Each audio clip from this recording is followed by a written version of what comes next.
Quand c'est Dieu qui t'a fait perdre le temps, il s'engage à racheter le temps et à le remplacer. Quand c'est Dieu qui s'est engagé dans les épreuves à te faire perdre du temps selon les hommes, il s'engage à racheter le temps.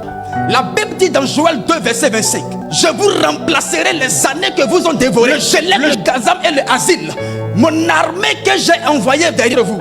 Là c'est Dieu qui a envoyé l'armée contre son peuple. Alors Dieu s'engage à rattraper ce temps. Lorsque tu vis une épreuve, le temps que tu es en train de perdre dans l'épreuve, Dieu s'engagera à remplacer. Parce que ce n'est pas ta faute, c'est lui qui te fait passer par un chemin. Il y a deux types de temps qu'on perd. Il y a le temps qu'on est en train de perdre parce que Dieu nous éprouve. 5 ans, 10 ans, nous marchons sainement avec Dieu. Nous méditons, nous jeûnons, nous évangélisons.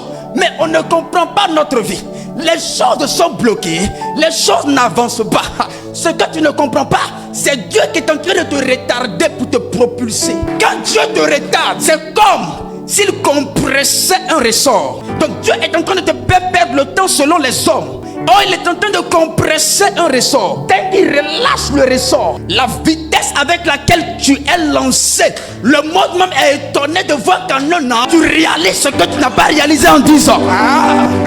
Ça, c'est Dieu qui te fait perdre le temps. Et les hommes pensent que tu perds le temps. Quand Dieu s'engage à te faire perdre du temps, dans ta sanctification, dans ta consécration, en te mettant dans des épreuves, les hommes regardent charnellement et ils disent, tu perds ton temps à l'église. Ça fait 10 ans que tu pries, tu ne travailles pas.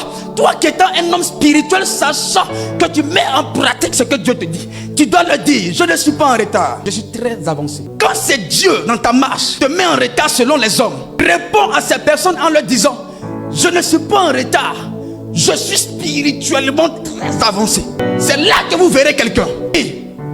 10 ans de galère. Certains ont travaillé avant lui plus de 10 ans, pensant que sa marche chrétienne était une punition de Dieu, sa destinée, ne sachant pas qu'il c'est un Joseph qui part dans la prison fait plus de 13 ans pour devenir la personnalité la plus importante. Quand tu te rends compte que c'est Dieu qui te prouve, oh, tranquille, le temps là, c'est lui qui va s'engager à le racheter.